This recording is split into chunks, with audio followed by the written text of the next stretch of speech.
मेरठ के बहसुमा गांव का रहने वाला अमित देर रात काम करके अपने घर पर वापस लौटता है और क्योंकि वो थका हुआ था तो वो घर आते ही सो जाता है। इसके अगले दिन 13 अप्रैल 2025 को सुबह के करीब 5 बजे अमित का बेटा उसे चाय देने के लिए आता है। वो अमित को जगाने की कोशिश करता है लेकिन वो नहीं जागता। अमित कंबल ओढ़ के सोया हुआ था। जैसे ही उसके बेटे ने कंबल हटाई तो वो डर के मारे जोर से चिल्लाया क्योंकि उसने देखा कि उसके पापा के हाथ के पास एक जिंदा सांप पड़ा हुआ था। बच्चे की आवाज सुनकर उसकी माँ रविता भी भाग कर आई और ये सब देखकर वो भी चिल्लाने लगी। देखते ही देखते सभी गांव वाले भी वहां पर आ गए और उन्होंने सांप को पकड़ने के लिए एक सपेरे को भी बुलाया। सांप को पकड़ने के बाद पता चला कि अमित की जान पहले ही जा चुकी थी। हर जगह और इंटरनेट पर यह खबर फैल गई कि सांप ने अमित को 9 से 10 बार काटा और सारी रात उसके पास ही बैठा रहा। पुलिस वहां पर आई और उन्होंने अमित की बॉडी को पोस्टमार्टम के लिए भेज दिया, लेकिन पोस्टमार्टम रिपोर्ट आने पर कुछ ऐसे खुलासे हुए जिन्होंने इस केस को एक मर्डर केस बना दिया।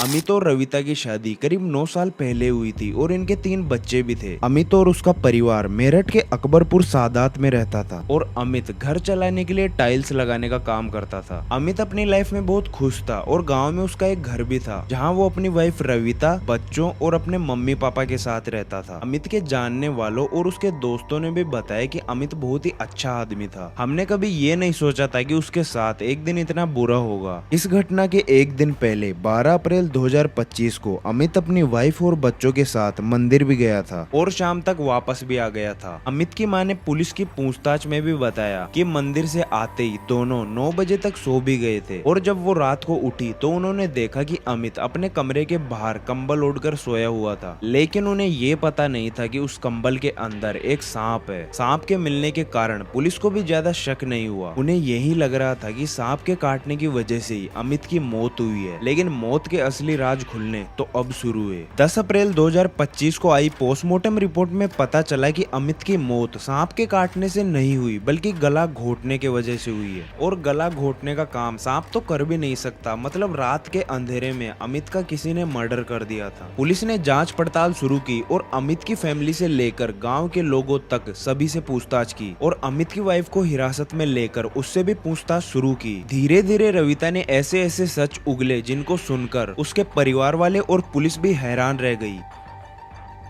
साल 2024 अमित अमरदीप नाम के एक लड़के से मिलता है। अमरदीप भी टाइल्स लगाने का काम करता था। एक ही काम करने की वजह से अमित की दोस्ती अमरदीप से बहुत गहरी हो गई, इतनी गहरी कि अमित अमरदीप को अपने घर बुलाने लगा। बार बार घर आने की वजह से अमरदीप का अफेयर अमित की वाइफ से शुरू हो गया। अमित के मर्डर से करीब 7-8 महीने पहले ही इन दोनों का ये अफेयर शुरू हो गया था। अब एक ही काम करने की वजह से अमरदीप को पता रहता था कि अमित कब घर पर रहता है और कब नहीं। अमित जब घर पर नहीं रहता था तो अमरदीप उसकी वाइफ से मिलने जाता। किसी को भी इनके कारनामों की भनक नहीं लगती थी क्योंकि बच्चे तो छोटे थे और अमित के मम्मी पापा बूढ़े और बीमार थे। इस वजह से उनको भी कुछ पता नहीं चलता था कि उनके घर में क्या क्या हो रहा है। लेकिन अक्सर ऐसी बातें आस पड़ोस के लोगों को तो पता चली जाती हैं। अब शादी के बाद लड़की का अगर किसी दूसरे लड़के के साथ सीक्रेट अफेयर हो तो ये कन्फर्म है कि जिससे उसकी शादी हुई है वो उससे कभी भी प्यार नहीं करेगी और उससे डेली झगड़े करेगी। और ये सब अमित और रविता के बीच में हो रहा था। गांव वालों ने अमित को रविता के कैरेक्टर के बारे में बता दिया था, जिसके बाद अमित ने रविता का फोन भी चेक किया और उसमें उसे अमरदीप के मैसेज दिखे। अमित ने जब इसके बारे में रविता से बात की तो दोनों के बीच में झगड़ा शुरू हो गया। रविता के साथ साथ अमित का गुस्सा अमरदीप पर भी उतरा क्योंकि वो दोस्त मानकर उसे अपने घर पर लाया था और उसी ने उसकी जिंदगी में यह नफरत का जहर घोल दिया। 20 मार्च को अमित और अमरदीप के बीच हाथापाई भी हुई, जिसकी वजह से अमरदीप के हाथ में चोटें भी आ गई और धमकी दी कि वो उसकी वाइफ से और उसके परिवार से दूर रहे। अमित ने रविता का भी घर से बाहर निकलना बंद कर दिया था, जिसके बाद उसे लगा कि अब सब कुछ ठीक हो जाएगा, लेकिन यही उसकी सबसे बड़ी गलती थी। अमित के अमरदीप को मारने पर रविता बहुत गुस्सा हो गई और यहीं से ही उसने अमित को मारने का प्लान बनाना शुरू कर दिया और इसमें उसने अमरदीप की भी मदद ली।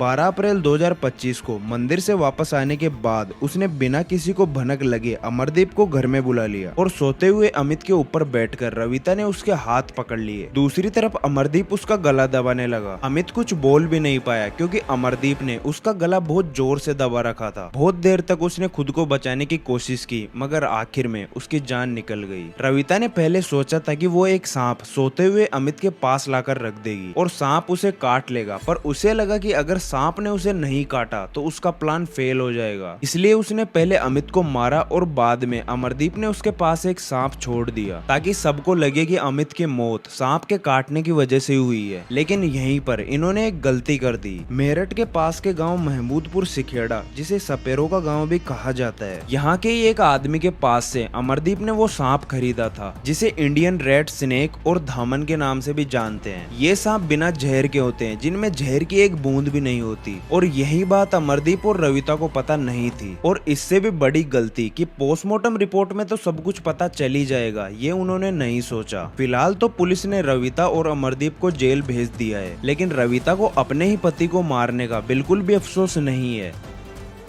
सांप सिर्फ जंगलों में नहीं होते, कुछ इंसानी रूप में हमारे आसपास भी होते हैं। तो हमेशा ऐसे लोगों से सतर्क रहें। इस वीडियो को लेकर आपके क्या थॉट्स हैं कमेंट्स में जरूर बताएं। मिलते हैं आपसे अगले केस में, तब तक आप अपना और अपनी फैमिली का ख्याल रखें।